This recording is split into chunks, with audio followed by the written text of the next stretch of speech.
और एक बड़ी खबर आ रही है इस वक्त। पी चिदंबरम, कांग्रेस के वरिष्ठ नेता चिदंबरम को सुप्रीम कोर्ट से एक बड़ा झटका लगा है। उनकी गिरफ्तारी के मसले पर अर्जी को सुप्रीम कोर्ट ने ठुकरा दिया है और उन्होंने कहा है कि इसे चुनौती फिलहाल नहीं दी जा सकती। सुप्रीम कोर्ट में ये चुनौती दी गई थी, लेकिन याचिका खारिज कर दी गई है सुप्रीम कोर्ट की ओर से। उन्होंने कहा है कि अलग से अगर आपको प्रक्रिया पर संदेह है, अर्जी दाखिल करें आप। हम आपको बता दें कि सीबीआई कस्टडी में पूछताछ चल रही है और आज इस पूरे मामले में एक बार फिर से सुप्रीम कोर्ट के सामने ये पूरा मामला और कांग्रेस के ही कई वरिष्ठ नेता दलील चिदंबरम की ओर से सुप्रीम कोर्ट में दे रहे हैं बतौर वकील। और ऐसे में सुप्रीम कोर्ट से एक बड़ा झटका चिदंबरम को लगा है। उनकी गिरफ्तारी को लेकर उन्होंने कहा है कि उन्हें इसमें फिलहाल राहत नहीं मिलेगी और जो गिरफ्तारी थी उसको चुनौती देने वाली एक याचिका सुप्रीम कोर्ट में आज खारिज हो गई है। तो ये एक बड़ा झटका है चिदंबरम को। आईएनएक्स मीडिया मामले में चिदंबरम से सीबीआई जो पूछताछ कर रही है।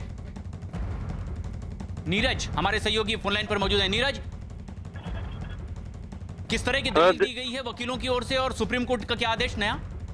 देखिए, राहत नहीं दी गई है चिदंबरम को सीबीआई के मामले में। जो बार बार मांग की गई थी चिदंबरम के वकील अभिषेक मनु सिंघवी, कपिल सिब्बल की तरफ से कि उन्हें जो एंटीसिपेटरी बिल और जो जब गिरफ्तारी पर रोक की मांग की गई थी, तो अब कोर्ट का कहना है कि क्योंकि वो गिरफ्तार हो गए हैं तो इसलिए जो मौजूदा कोर्ट है यानी राउज एवेन्यू कोर्ट में मामला चल रहा है, तो वहीं से अब रेगुलर बेल की अर्जी इन्हें लगानी होगी। तो यहाँ से कोई राहत नहीं मिली पी चिदंबरम को सीबीआई के मामले में। अब जो है प्रवर्तन निदेशालय का जो प्रवर्तन निदेशालय से जुड़ा जो केस है आईएनएक्स मीडिया मामले में, उस बारे में सुनवाई शुरू हो गई है।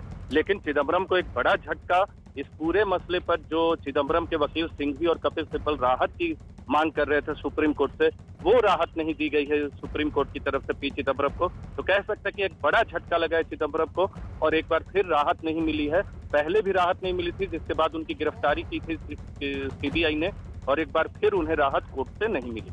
तो ये एक बड़ा झटका है चिदंबरम के लिए। राउज एवेन्यू कोर्ट में अगर इस पूरे मामले पर कार्रवाई हुई थी, आदेश था, तो सुप्रीम कोर्ट ने इनकार कर दिया। उन्होंने कहा है कि अगर आपकी कोई याचिका है जमानत संबंधी तो आप उसी कोर्ट में लेकर जाएं जिसके तहत ये कार्रवाई आगे बढ़ रही है। लेकिन नीरज, सबसे अहम की क्या दलीलें अब वकीलों की ओर से, चिदंबरम की ओर से रखी जा रही थी सुप्रीम कोर्ट में, जिसे खारिज किया गया?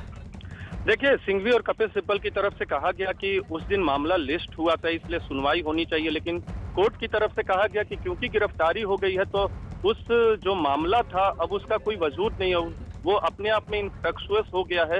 इसलिए कोर्ट ने उस पूरे मामले पर सुनवाई से इनकार कर दिया और पूरे मामले में चिदंबरम को एक झटका लगा। और कोर्ट का ये आदेश है कि वो जाए राउज एवेन्यू कोर्ट में जहां ये पूरा मामला चल रहा है, और उसी के बाद पी चिदंबरम ने वहीं से उसी कोर्ट से पी चिदंबरम को 4 से 5 दिन की रिमांड पर भेजा गया था सीबीआई के। तो अब राउज एवेन्यू कोर्ट में जहां आज मामला एक बार फिर 4 बजे आएगा, वहां ये पूरी सुनवाई होगी। रेगुलर बेल के लिए पी चिदंबरम को वहीं याचिका देनी होगी। कोर्ट से कोई राहत यहां सुप्रीम कोर्ट से नहीं मिली है पी चिदंबरम को। लेकिन ये तो पक्ष पी चिदंबरम की तरफ से था। सीबीआई किस तैयारी में, किस तरह की दलीलों के साथ? नीरज, और ये एक बड़ा झटका लगा है पी चिदंबरम को सुप्रीम कोर्ट से। उनकी जमानत और गिरफ्तारी की प्रक्रिया को लेकर के सुप्रीम कोर्ट ने सुनवाई से इनकार कर दिया, उनकी याचिका खारिज कर दी। उन्होंने कहा है कि राउज एवेन्यू कोर्ट से ये पूरा आदेश और मामला था, उन्हें अर्जी अगली वहीं जाकर देनी होगी। एक बार फिर लौट